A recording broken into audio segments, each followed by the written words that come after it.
사람이 묘지를 돌아보면서 각 묘지에 기록된 추모글을 이렇게 쓱쓱 보면서 지나가다가 어떤 흥미로운 글귀가 기록된 묘비 앞에서 멈춰서서 글을 읽어보게 됩니다.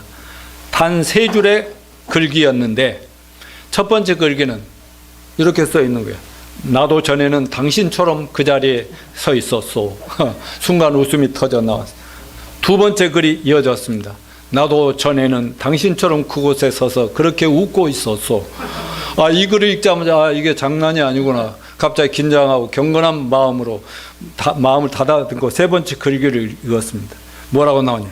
이제 당신도 나처럼 죽을 준비를 하시오. 이렇게 나와 있었어요. 이 얘기는 뭘 얘기합니까? 죽음에 대한 준비만큼 인생에 엄숙한 것은 없다는 사실입니다. 그런데 죽음의 준비는 언제 해야 돼요? 지금 살아생전에 해야 되는 겁니다. 얼마나 많은 사람들이 어려서부터 보면은 죽은 다음에 그때서 막 천국으로 보내달라고, 어디로 보내, 좋은 데 가게 해달라고 제사 차리고 이렇게 하는데 아니에요. 죽은 다음에는 절대로 사람들 어쩔 수 없어요. 여러분, 살아있는 동안 죽음의 준비 되셨습니까? 사망은 늙고 젊고 어리고 상관없이 누구나 언제든지 예고 없이 갑자기 들이닥치기 때문에 잘 준비하고, 그래서 아침에 도를 깨달으면 저녁에 죽어도 좋다는 그런 말이 있는 겁니다. 인생의 가장 심각한 문제는 뭐라고 했습니까? 지난주에 우리 설교를 생각하면서 들읍시다. 죄와 허물로 하나님도 잃어버리고 천국도 잃어버리고 영생을 잃어버리고 저주스럽게 살다가 허무하게 죽음을 맞이하게 되는 것이라고 지난주에 말씀드린 거 기억하시죠? 우리가 전도할 때 맨 먼저 던져야 되는 것도 죄와 죽음의 문제를 가지고 얘기하면 거기에 예외가 없으니까요. 누구나 다 뭐 거기에 대해서 나는 영원히 살 건데요. 그러면 그 사람은 얘기할 필요가 없는 거죠. 여러분, 사망은 우리가 아무리 발버둥 쳐도 누구에게나 어김없이 찾아옵니다. 이 죽음이라는 놈은 권력으로도 돈으로도 내가 가진 학력이나 학식이나 의술이나 지식으로도 절대 막을 수 없다는 데 심각성이 있는 것입니다. 최근 러시아 우크라이나 침략으로 얼마나 많은 사람이 죽고 있어요. 군인들은 물론 일반인들이 아무 까닭 없이 죽어요. 그리고 천수백만 명의 이재민이 생겨가지고 피난민들이 지금 갈 곳을 잃고 방황합니다. 이처럼 시도 때도 없이 찾아오는 것이 죽음이니까 성경은 뭐라고 얘기합니까? 너희는 내일 일을 자랑하지 말라. 너희는 잠깐 있다가 없어지는 안개와 같으니라 라고 말씀하고 있음을 명심합시다. 그런데 이 사망이란 것은 솔직히 말해서 그 인생살이 하다 보면 수많은 고통이 있지만 그래 뭐니 해도 가장 큰 고통이 죽음 아니겠습니까? 그래서 누구나 죽음을 가장 두려워합니다. 세상에 수많은 종교들도 바로 여기서부터 출발해요.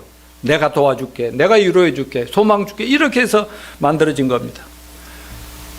이 책이 데스라고 하는 죽음이란 무엇인가 하는 미국의 세계 명문대학인 예일대학교 철학과 교수인 셸리 케이건이 저서인데, 그가 그 대학에서 17년 동안 죽음이란 무엇인가를 강의할 때 그 세계에서 몰려온 그 가장 머리 좋고 가장 공부 잘하고 똑똑하고 장래 각 나라에서 그 지도자가 될 그 지성인들이 그 셸리 케이건의 강의에 몰두를 하는 거예요. 그걸 책으로 만들어낸 것인데, 왜 젊은이들이 그렇게, 젊은 지성인들이 그 강의에 몰두하겠습니까? 다 죽음에 대한 두려움과 불안 때문이라고 믿습니다. 또한 사람들은 술과 도박과 마약에 취하고 취미생활을 하며 열심히 돈을 모으고 영화나 노래나 춤추고 흔드는 데 미치고 드라마에 미치고, 그런데다 정신을 집중하는데 어떻게든 죽음의 존재와 두려움에서 벗어나 보고자 해서 그런 것입니다. 조금이라도 오래 살기 위해 좋다는 것은 무엇이든지 다 해보고 싶고 먹고 싶고 하려고 하지만은 결국은 누구나 생로병사, 결국 이렇게 다 죽을 수밖에 없는 것이 인간의 운명이 되고 말았습니다. 여러분, 사람은 왜 죽어야 합니까? 죽음의 원인은 무엇이라고 그랬어요? 문제를 해결하려면 원인부터 찾아야 되는 겁니다. 사도 바울은 인간이 죽는 원인을 이렇게 로마서 6장 23절에 이렇게 얘기해 다 같이요. 죄의 싹은 사망이요. 여기서 제 많은 죄가 아니라 하나의 죄의 싹이라고 영어를 보면 하나의 죄의 싹은 대가는 사망이라 이렇게 선언했어요. 또한 사도 바울은 모든 인간들이 죄를 지을 수밖에 없고 그 결과로 죽을 수밖에 없는 원인은 다른 데 있는 것이 아니라 한 사람 때문에 있다. 한 사람 때문에 모든 인간이 죄인이 되었다라고 얘기하고 있습니다. 로마서 5장 11절 다 같이요. 시작. 이러므로 한 사람으로 말미암아 죄가 세상에 들어오고 죄로 말미암아 사망이 왔네. 이와 같이 모든 사람이 죄를 지었으므로 사망이 모든 사람에게 이르렀느니라. 여기서 한 사람에서 모든 사람으로 모든 사람으로 이렇게 연결되는 걸 볼 수 있습니다. 아담과 하와가 타락하면서 그 후손들이 바로 저와 여러분이거든요. 여기서 인류가 퍼졌는데 타락하니까 하나님과 관계가 끊기면서 타락한 죄인의 본성으로 변해버렸어요. 그 전에는 그렇죠. 그러니까 죄인의 DNA가 유전자가 그 자손들에게 계속 그대로 이어지는 겁니다. 계속이요. 그래서 저는 제가 고향이 목포인데 고향이 욕지거리를 많이 해서 죄를 많이 짓는 줄 알고 욕을 나도 모르게 막 욕을 하는 줄 알았거든. 그리고 시대가 나로 하여금 죄를 짓게 만든다고 생각을 했는데 성경을 알고 구원받고 보니까 성경에서 너는 태어날 때부터 죄인이었어 이놈아. 그런 것을 깨닫고 너무나 그렇구나 하는 것을 생각을 했습니다. 아무리 위대한 왕이든 종교 지도자든 지성인이든 무식쟁이든 어린이든 청년이든 아이들이든 부유한 자든 거지 같은 인생이든 다 예외 없이 한 번은 다 죄 때문에 죽는다. 아멘입니까? 그러나 다 한 분 예수님만은 죽음으로 끝나지 않았습니다. 사람으로 오셨던 예수님도 결국 33세 십자가에서 처참하게 돌아가셨어요. 자기 죄 때문이 아니라 저와 여러분 그리고 온 인류의 죄악을 뒤집어 쓰고 십자가에서 피 흘려 돌아가셨어요. 그러나 사망 후 정확하게 무덤에 묻힌 지 사흘 만에 부활하셨습니다. 이 사건은 인류 역사상 최초의 일요 역사적인 사건이었습니다. 이 사실은 그 당시 온 세상에 엄청난 충격을 던지면서 그때부터 모든 상황이 180도로 전환되었어요. 여러분 예수님을 3년 반 따라다니면서 희망을 갖고 소망을 갖고 먹고 마시고 그 인생의 새로운 꿈을 꾸었던 제자들도 예수님의 그 놀라운 기적을 봤던 그들도 예수님 십자가에 돌아가시자 다 뿔뿔했다가 도망가 버렸죠. 그들이 어떻게 됐어요? 예수님이 부활하셔서 한 명 한 명 찾아다녔을 때 그걸 보고 다시 교회당으로 돌아옵니다. 근데 그때 그 예수님이 살아있을 때 그 70명 막 120명 이렇게 모였던 그런 교회에 다 흩어지고 몇 명 있는데 완전 초상집 같이 되었던 분위기가 예수님 부활하신 이후로 완전 잔치집으로 변화되기 시작합니다. 흩어진 제자들도 다 몰려들기 시작합니다. 그러면서 예수님이 살아계신다는 소문이 퍼졌고 살아난 예수를 만난 사람들이 점점 늘어나죠. 부활 후 40일 후에는 500여 명의 형제들이 보는 앞에서 나 간다, 나 다시 올 때까지 너희는 온 세상에 나를 증거하여라 하셨죠. 하늘로 승천하셨는데 예수님이 살아생전에 제자들에게 뭐라고 그랬어요? 마태복음 마지막 28장 18절 20절에서 하늘과 땅의 모든 권세를 하나님 아버지께서 내게 주셨다. 예수님 하신 말씀. 그러므로 너희는 가서 그랬는데 그러므로가 뭐예요? 너희는 구약 성경에 예언된 것과 내가 너희 살아있으면 너희들에게 가르쳤던 말대로 나는 십자가에서 너희 죄 때문에 죽었고 장사된 지 사흘 만에 부활한 거 봤지. 40일 동안 보여줬으니. 예, 봤습니다. 그러므로 봤으니까 너희는 예루살렘 온 유대와 사마리아 땅끝까지 세계 모든 민족에게 가서 복음을 전하 영혼을 구원하고 그들을 또 훈련해서 그들이 또 다른 사람에게 명확하게 복음을 전할 수 있도록 제자 훈련 전 세계 만민에게 내가 너희들을 구원하러 와서 십자가에 죽었고 부활함으로 나를 믿기만 하면 너희는 다 구원받고 천국 백성으로 회복되고 하나님과 관계 회복되고 영생을 누리게 된다. 그 말을 전해라. 아멘입니까? 그때로부터 목숨을 걸고 죽음을 두려워하지 않고 그 예수님 십자가 돌아가실 때 무서워서 다 피해 도망갔던 그 모든 제자들이 우리 주님 살아계시구나. 그걸 확인한 순간 정말 이제 자나깨나 사람을 만나면 그것밖에 전할 일이 없어요.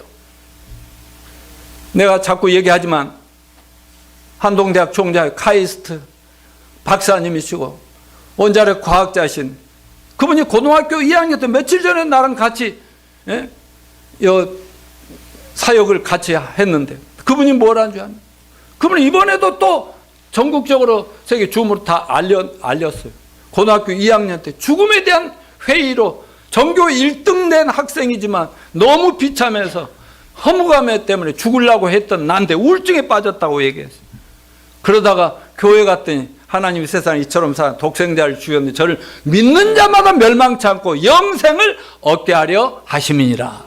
영생이라는 말이 막 쾅 와가지고 막 그날 이후로는요, 그분도 시도 때도 없이 사람만 만나면 강의할 기회만 있으면 복음 전하고 있어요. 멍청해서 그래요? 아니요. 미련해서요? 어리석어서 예수 믿어요? 아니죠. 진짜 똑똑한 사람들이 예수를 알고 믿는 겁니다. 여러분들 서로 얘기해. 최고야, 그래. 예준이 최고. 공민이 자매 최고. 예수님의 십자가 죽으심과 부활을 믿음으로 변화된 사람들에 의해서 개인이 변화되고 가정이 변화하고 역사가 변화되기 시작했고, 오늘 우리가 이렇게 교회 와서 예배드리고 있는 것도 바로 죽음의 문제를 영원히 해결해 주신 주님이 살아서 우리 예배를 받으시기 때문인 것입니다. 그래서 우리는 죽은 자를 예배하는 그런 종교꾼들이 아니고요, 지금도 살아계셔서 우리 함께 하시는 살아계신 주님을 경배하고 있는 것입니다. 이것이 지난 4월 17일 부활주일에 여러분과 나온 예수 그리스도 부활의 전모이고, 우리가 믿고 소망하는 부활 신앙의 핵심이고 기독교 신앙을 유지하는 핵심이라는 것을 알아야 되겠습니다. 자, 오늘 우리가 읽었던 본문의 핵심 내용과 설교 방향을 먼저 말씀드리면, 고린도전서 15장은 신약성경에 여러 군데 부활에 대해서 얘기를 하고 있지만 부활장을 총괄해 놓은 대단한 책입니다. 장입니다. 자, 여기서 마지막 부분은 뭐냐? 이제 우리가, 예수 믿는 우리가 어떤 식으로 몸이 부활할 것인가 하는 걸 가르쳐주고 있습니다.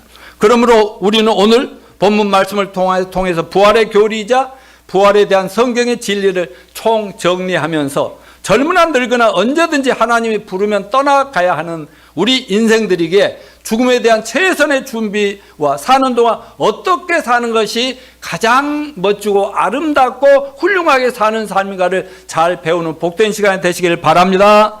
사랑하는 형제 자매 여러분, 최선의 죽음의 준비는 예수님의 부활과 우리 모든 믿는 자들의 부활에 대한 믿음과 소망을 가지고 과연 인생을 어떤 인생 철학으로 살 것인가, 어떤 꿈과 목표를 가지고 어떤 삶의 자세로 살아가야 죽음 순간에 후회하지 않고 정말 가슴을 치지 않고 그냥 룰루랄라 하면서 떠날 수 있을까를 선택하는 데 도움을 주는 지혜입니다. 오늘 여러분과 나눈 부활의 신앙과 소망의 설교를 총정리한 설교 잘 들으시고, 여러 가지로 매우 어려운 이 시대에 예수 믿고 구원받은 성도들로서 부활의 신앙과 소망으로 모든 시험과 시련과 역경과 환난을 잘 이기고 하나님이 기뻐하시는 교회 그리고 성도들로 우뚝 서시기를 축원합니다. 자, 그럼 먼저 부활의 몸은, 육체의 부활은 어떤 의미가 있는 것일까? 육체의 부활은 첫째 뭐라고 그랬어요? 천국을 상속하기 위해서 필수적이다. 50절 같이 읽읍니다. 시작. 형제들아, 딱딱 때려주세요. 형제들아,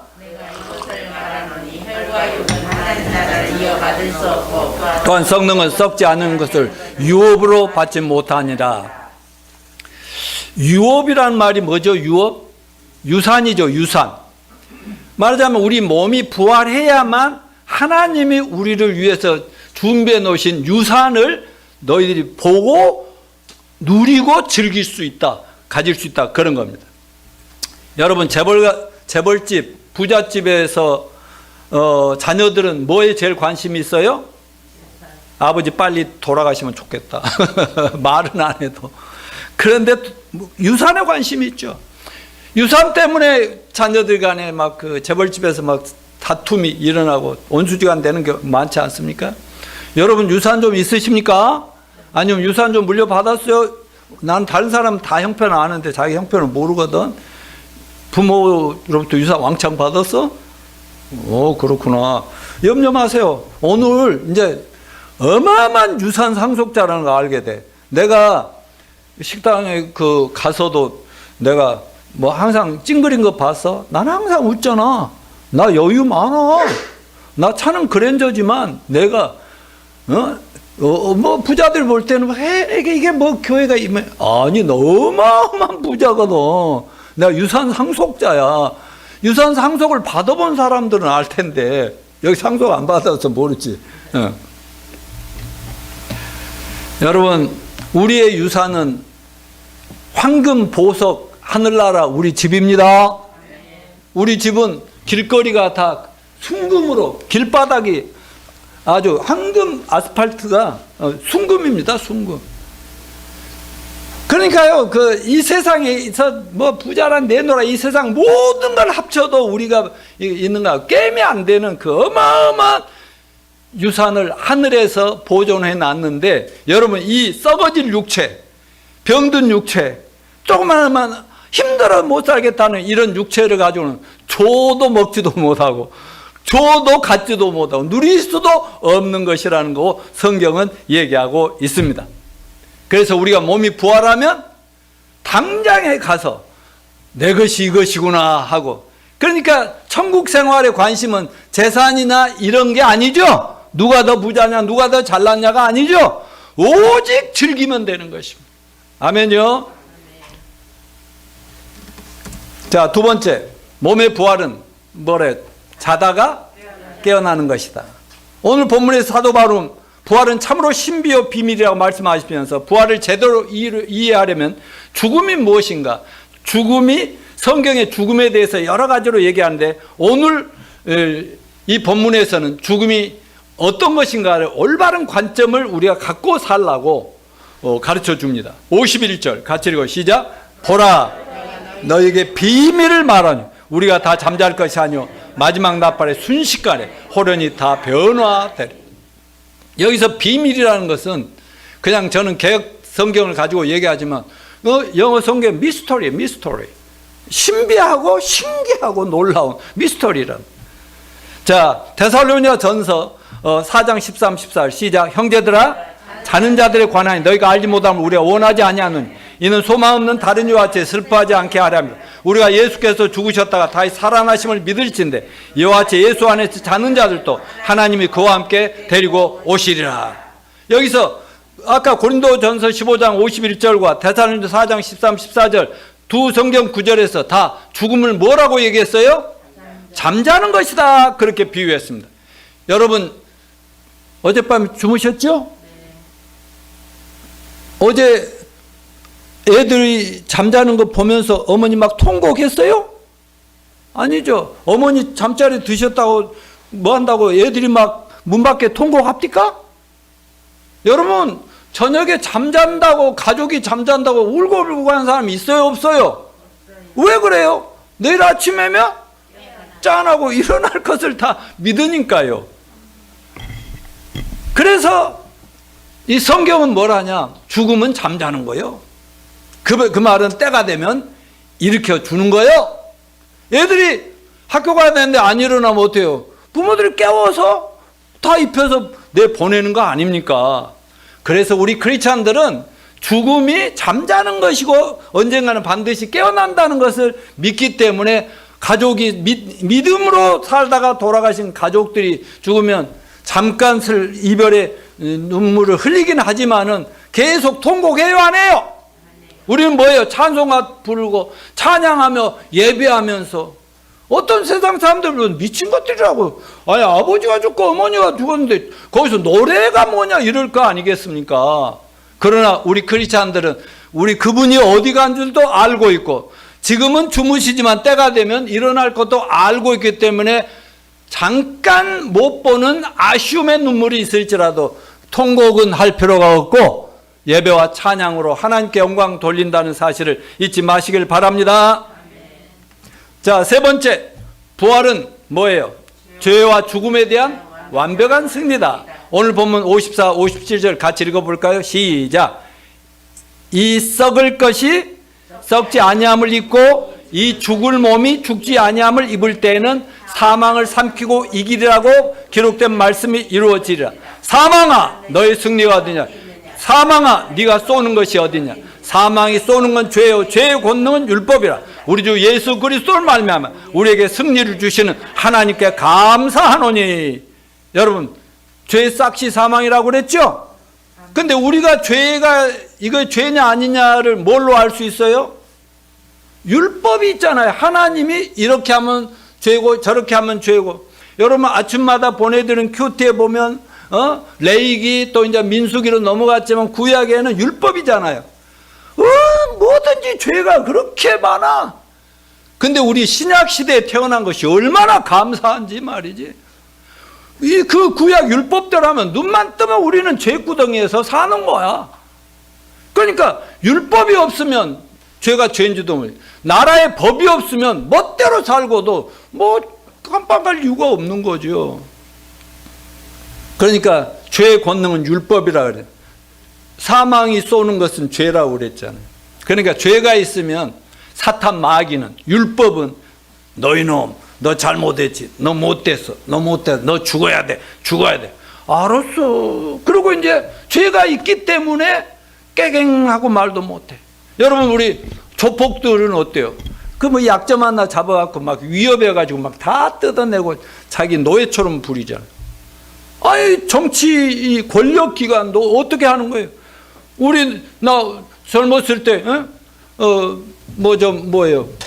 그 군사 독재 시절에는 말이죠.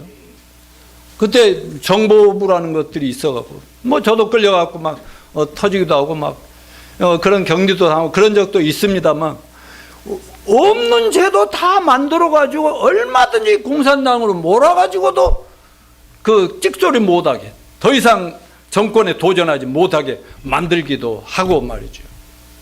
이런 게 세상이 하는 일. 과거에는요, 요즘 국정원은 그런 일을 안 하는데요. 옛날 정보부에서는요, 그 신부라든가 목회자들이라든가요, 모든 나름대로 사람들을요, 전부 다 뒷조사를 하고 있어요. 모르는 사이에. 그래가지고 여기서 뭔가 교인들과 함께 일어나서 광화문으로 가려고 하면 어때요? 딱 전화하고, 너 죽을래? 그럼 깨갱하고 들어가. 이렇게 만들었다고. 나도 목포로 처음 목사 안수 받고 내려갔을 때요, 나 옛날에 맨날 잡아 두루 패고 막 쫓아다녔던 정보와 형사들이요, 딱 왔다고. 그래갖고 이놈 또 먼지 다러 왔나 하고 딱 젊은 날에 딱 하는데, 몇 번 와서 보더니 내가 이런 설교만 하거든. 이런 설교만, 성경만 설교하고 보험 얘기하고 이 정부를 부시자면 이런 얘기 안 하니까 몇 번 오다가요 다 사라져 버리더라고. 여러분, 우리가 죄가 있으면 사탄은 우리를 노예로 삼습니다. 가지고 놉니다. 그런데 예수 그리스도께서 십자가 죽으심과 부활로 우리의 모든 죄를 깨끗이 청산해 버렸어. 그것을 우리가 깨닫고 믿으면 더 이상 사탄이 가지고 또 놀라고, 야, 너 어제 뭐 잘못했지, 너 못되니, 너 했지. 그래도 그래, 잘못했다. 그런데 옛날에 내가 아니거든. 내 안에 예수님이 계셔. 예수님이 노양모 모든 과거 현재 미래 모든 죄 다 뒤집어 쓰고 십자가에 돌아가시는 너 모르냐 이 멍청아, 막 그러면서 말. 그리고 살만 부활해서 내 죄가 깨끗이 사라졌거든. 예수 이름을 명한데 떠나가라 이놈아. 그러면 깨갱 하고 이 사탄 마귀도 귀신도 다 도망가 버린단 말이에요. 아멘입니까? 네. 여러분도 그런 확신을 가지고 당당하게 사시기를 바랍니다. 자, 네 번째, 육체의 몸의 부활은 변화다. 51절 54절 시작. 마지막 나팔에 순식간에 호련히 다 변화되리니 나팔 소리가 나매 죽은 자들이 썩지 아니할 거 다시 살아나고. 아이고, 한 번 더 넘겨. 오케이. 이거 맞죠? 예. 내가 앞에 부분 내가 읽을게요. 마지막 나팔의 순식과 호련이 다 배어나리니 나팔 소리가 나면 죽은 자들이 썩지 아니할 것 다시 살아나고 우리도 변화되랴. 이 썩을 것이 반드시 썩지 아니할 것 있겠고 이 죽을 것이 죽지 아니함을 입으리로다. 이 썩을 것이 썩지 아니함을 입고 이 죽을 것이 죽지 아니함을 입을 때에는 사망을 삼키고 이기리라고 기록된 말씀이 이루어지리라. 아멘. 여기서 그 51절 이 부분이 빠져서 내가 못 쳐냈네요. 다 순식간에 다 변화되리니 우리도 변화되리라. 몇 번이요? 2번이나 나오고 있어요. 변화된다. 사랑하는 형제 자매 여러분, 구원은 변화입니다. 예수 믿는 것은 변화의 시작입니다. 구원은 거듭남인데 거듭남이라는 게 뭐예요? 거듭난다는 게 죄인으로 유전자를 가지고 태어났기 때문에 아기 때부터 죄를 지을 수밖에 없고 커가면서 죄악 덩어리가 돼 가는데 어느 날 딱 예수님이 찾아오셔서 내 죄를 다 사해 주시고 부활하신 생명이 내 안에 들어오시면서 나는 거룩한 죄 없는 하나님의 자녀로 다시 태어난다. 그래서 보라 이전 것은 지나가서 새 것이 되었다고 감히 외칠 수 있는 이것이 거듭남 아닙니까? 그러니까 죄인이 하나님의 자녀가 됐다는 것이죠. 거룩한 하나님의 자녀. 여러분 세상에 죄 없는 분은 하나님 예수 그리스도밖에 없습니다. 인간으로서는 예수밖에 없어요. 근데 모두가 죄인인데 예수를 딱 믿고 새 생명을 얻고 나면 그렇지 않아도 태어나면서부터 자라나면서 죄 때문에 괴롭고 죄 때문에 죽음이 두렵고 또 언제 심판이 올까 저주가 닥칠까 막 불안한데 죄가 다 사라졌다는 믿음이 오고 나니까 마음이 편해요, 안 편해요? 자유가 와요, 안 와요? 그러니까 예수님이 나 죽을 때까지 죄를 다 용서해 주셨구나. 그러니까 이제는 죄를 멋대로 편안하게 짓고 살아. 이런 인간이 있어요, 없어요? 이건 구원받은 게 아니고 주님이 내 안에 오고 성령이 오고 나면 옛날처럼 또 죄를 지을 수는 있을지 몰라도 마음이 옛날 같지 않고 이건 아니지. 그러니까 사소한 것도 전에는 뭐 이까진 걸 했는데 사소한 것도 마음이 불안해. 이게 변화의 시작이라는 것입니다. 그래서 인간이 예수님을 처음 만나 구원받게 되면 세 차원의 3단계의 구원의 변화가 있는데 한번 보겠습니다. 첫째는 구원의 첫째 단계 칭의입니다. Justification. 자, 영어 공부 시작. Justification. Just라는 게 뭔지 압니까? 여기는. Just라는 게 뭔지 압니까? 요즘 흔히 얘기하는 공정과 정의. 근데 이 세상에 공의롭고 정의롭습니까? 아니요. 근데 하나님께서 너는 이제부터 의롭다, 죄가 없다 이렇게 해주는 거예요. 그러니까 하나님 자녀라는 신분과 하나님과 나와의 관계가 전에는 이렇게 막 서로 원수 같았는데 하나님과 화목된 관계, 이 위치 이게 딱 해결된 거예요. 자, 로마서 3장 23절 다 같이 시작. 모든 사람이 죄를 범하였음에 하나님의 영광에 이르지 못하느니 그리스도 예수 안에 있는 구속으로 말미암아 하나님의 은혜로 값없이 의롭다 하심을 얻은 자 되었느니라. 죄 때문에 죽을 수밖에 없는데 예수님 안에서 하나님 은혜로 값없이 아무 잘한 것도 없는데 너는 의인이야, 의롭게 되었다 이렇게 하더라는 거죠. 로마서 5장 1절 시작. 그러므로 우리가 믿음으로 의롭다 하심을 얻었은지 우리 주 예수 그리스도를 말미암아 하나님으로 더불어 화평을 누리자. 아멘. 내가 항상 하나님 앞에 정말 잘난 체 할 수 없는 이유가 뭔지 압니까? 내가 뭐 좀 잘해가지고 구원을 받았으면 말할 것도 없어. 죄가 터덕터덕하고 이 죄 때문에 고민하고 있을 때 주님이 찾아서 너 믿을래? 회개하고 믿을래? 예.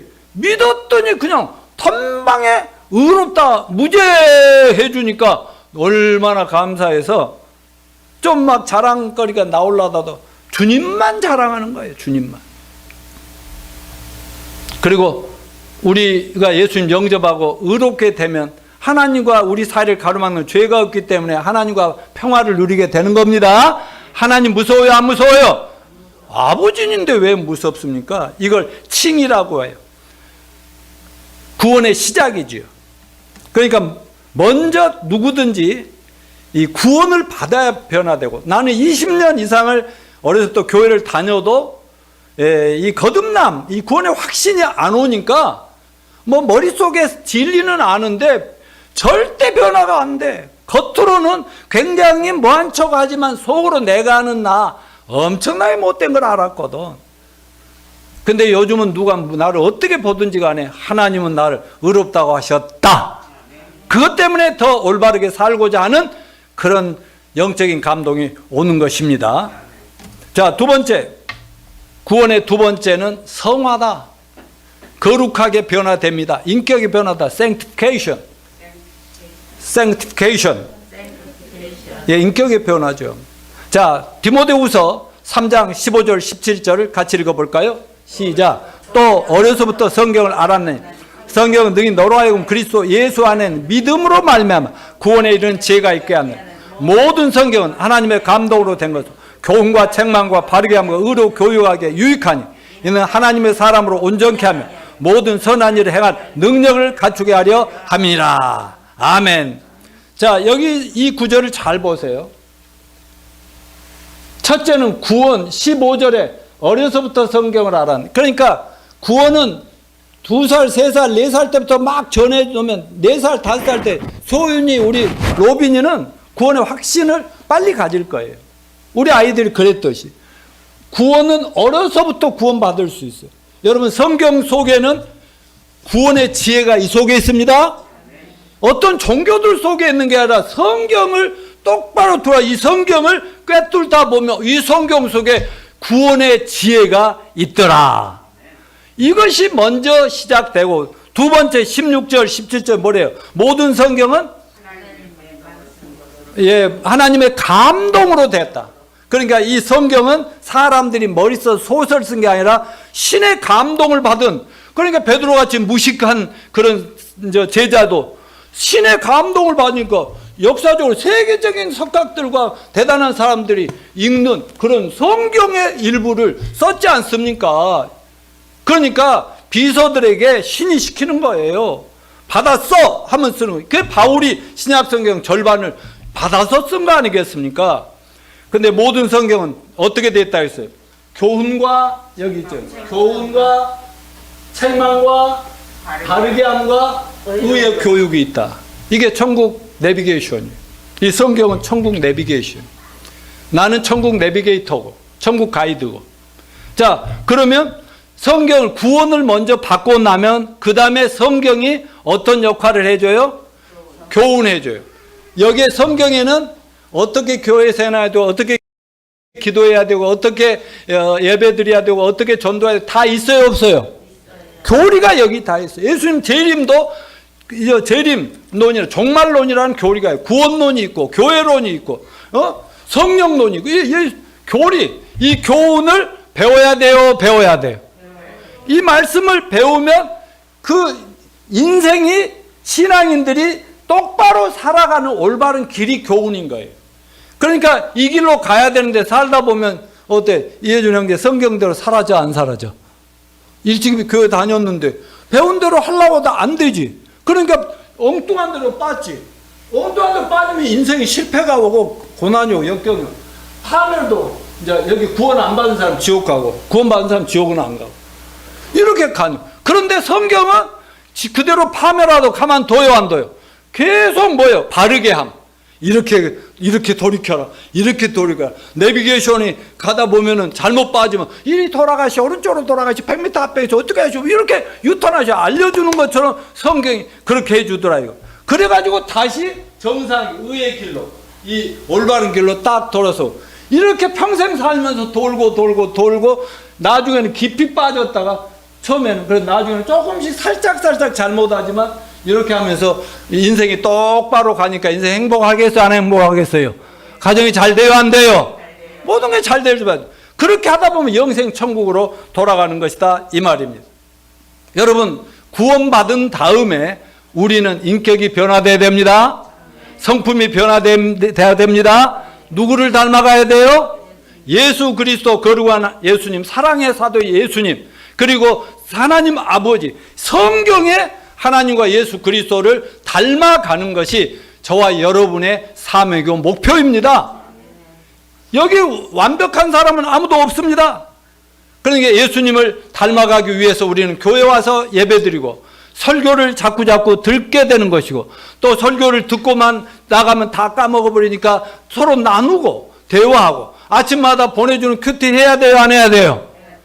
그런 것들이 다 나를 똑바로 걸어가게 하는, 그래서 사고 안 나게 해주는 하나님의 지혜요, 지침서라는 사실을 잊지 마시고 계속 죽을 때까지 변화됩시다. 마지막 세 번째, 영화로움입니다. 몸의 변화, glorification. 우리가 그 대통령이나 누구 만나면 뭐 영광입니다, 그렇게 얘기하죠. 그렇죠. 우리 하나님 앞에 영광스럽게 변화되는, 이걸 영화라고 그렇게 합니다. 몸의 변화입니다. 자, 우리 몸이 변화되는데 여태까지 말씀드린 육체의 부활을 말합니다. 말하자면 죄사함과 그 칭의와 성화로는 하나님의 그 작품이 완성이 된 게 아니에요. 하나님은 먼저 죄에서 구원해 주고 변화를 받아서 죽을 때까지 예수님 닮아가다가 마지막에 그럼에도 불구하고 찜찜하고 부족하고 항상 하나님에 죄송하고 정말 그래서 기도할 수밖에, 엎드릴 수밖에 없는 저희들을 하나님이 어느 날 갑자기 한 방에 확 변화시켜서 더 이상 썩지도 않고 죄도 짓지도 않고 죽지도 않고 이런 몸으로 변화시켜 주신다. 믿습니까? 이게 이제 부활인데요. 이걸 영화라고 합니다. 자, 우리 현재 육체가 어떻게 변화될까? 오늘 본문 51절, 52절 다시 한번 읽어보겠습니다. 쭉 넘겨주세요. 오케이. 자, 내가 앞에 부분 읽을게요. 보라, 내가 너에게 비밀을 우리가 다 잠잘 것처럼, 시작. 마지막 나팔에 순식간에 호련히 다 변화되리니, 나팔 소리가 나면 죽은 자들이 썩지 아니할 것 다시 살아나고 우리도 변화되리라. 자, 먼저 어떻게 변해? 순식간에 호련히. 이 말은 눈 깜짝할 사이도, 한 순간적으로, 여기 있는 여러분이 순간적으로 없어. 여기 분명히 좀 몸무게 있는 자매가 이렇게 딱 있는데, 아니, 이렇게 눈 잠깐 뜨니까 없어져 버렸어. 근데 천정도 뚫리지 않았어. 없어. 눈 깜짝할 사이에, 시간을 잴 수 없는 사이에 몸이 변화돼서 하늘로 올라가 버린다. 자, 이걸 뭐라고 그래? 휴거라고 그래. 옛날에 휴거 때문에 막 이단이 막 나왔고 잘못했다고 해서 휴거가 잘못된 거예요. 휴거라는 말은 휴대폰 휴자에다 대로 간다는 뜻이거든.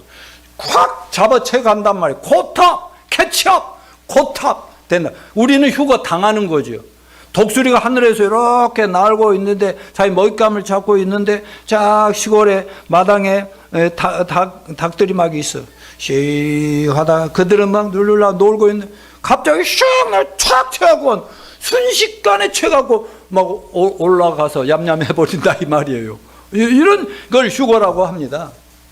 근데 휴거라는 말이 영어로 랩처인데, 원어는 래퍼인데요. 무슨 말이냐? 대환이라는 뜻이에요. 여러분, 그렇게 휴거될 때 즐거울까요? 즐거운 정도가 아니라 장난이 아닌 대환이라니까. 그러니까요, 여기 멀미 날까요? 안 날까요? 약 먹고 올라가자고요? 그럴 틈도 없습니다.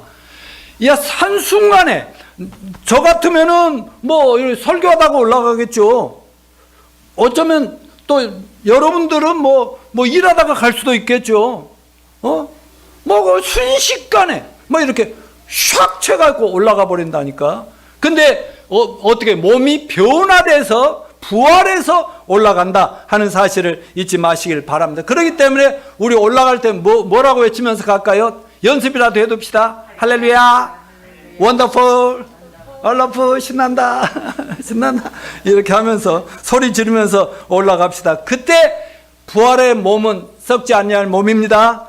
아플 수가 없습니다. 배고플 필요가 없습니다. 울 필요가 없습니다. 여러분, 천국에는요, 하나님은 영이십니다. 형체가 없어요. 태양빛같이 막 비치는 모습이 안 보여요. 빛만 보여요. 근데 천국의 천사들도 영입니다.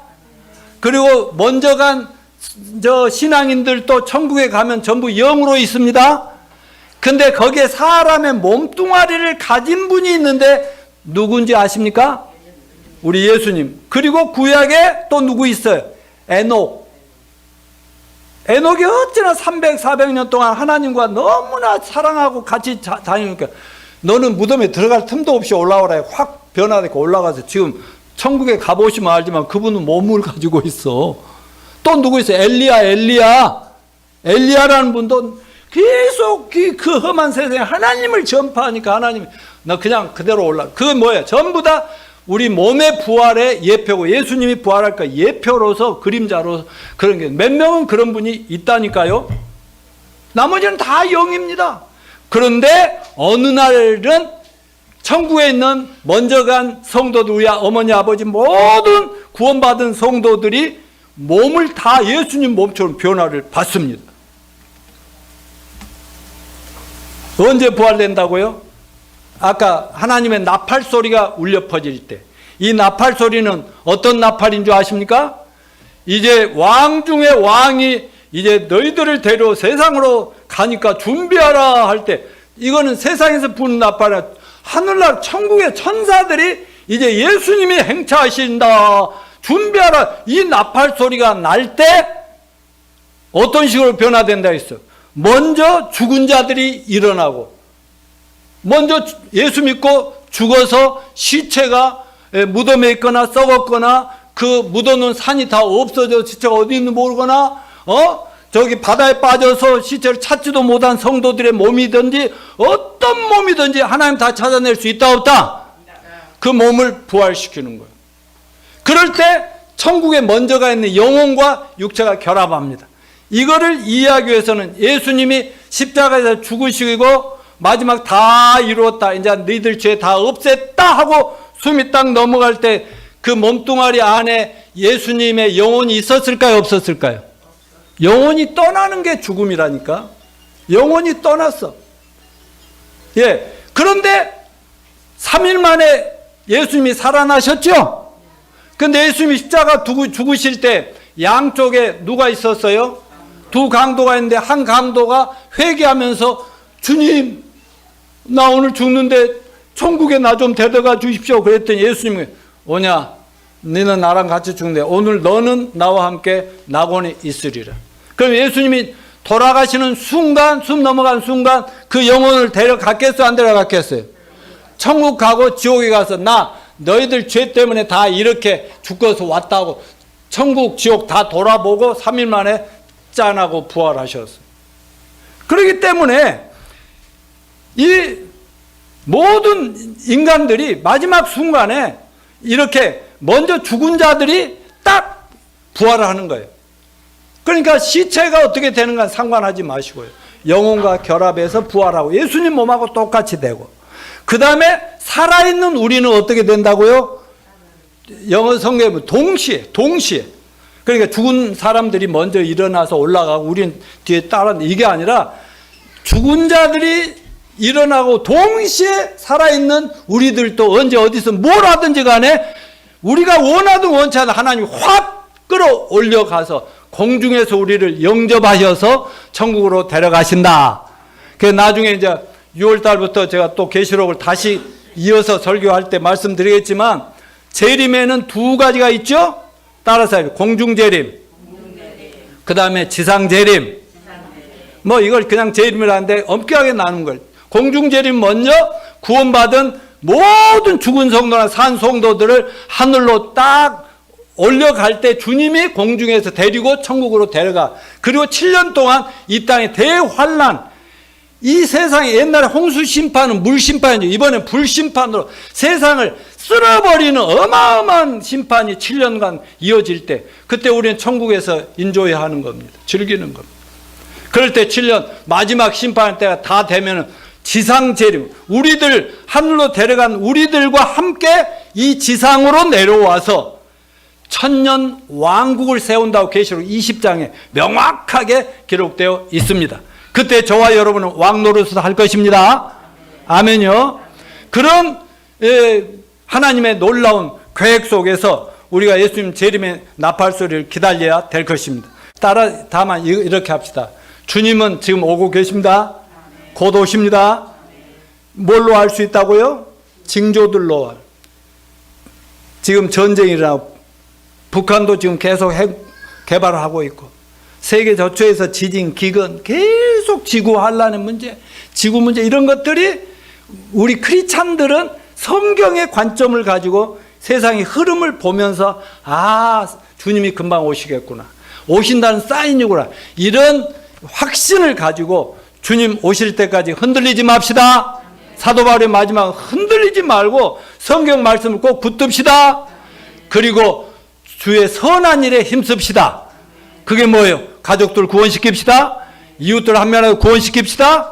최선을 다해 한 영혼 구원에 힘써서 주님이 그만할 때 다 같이 짠 하고 할렐루야 하고 올라가는 우리 성도들 다 되시기를 축원합니다.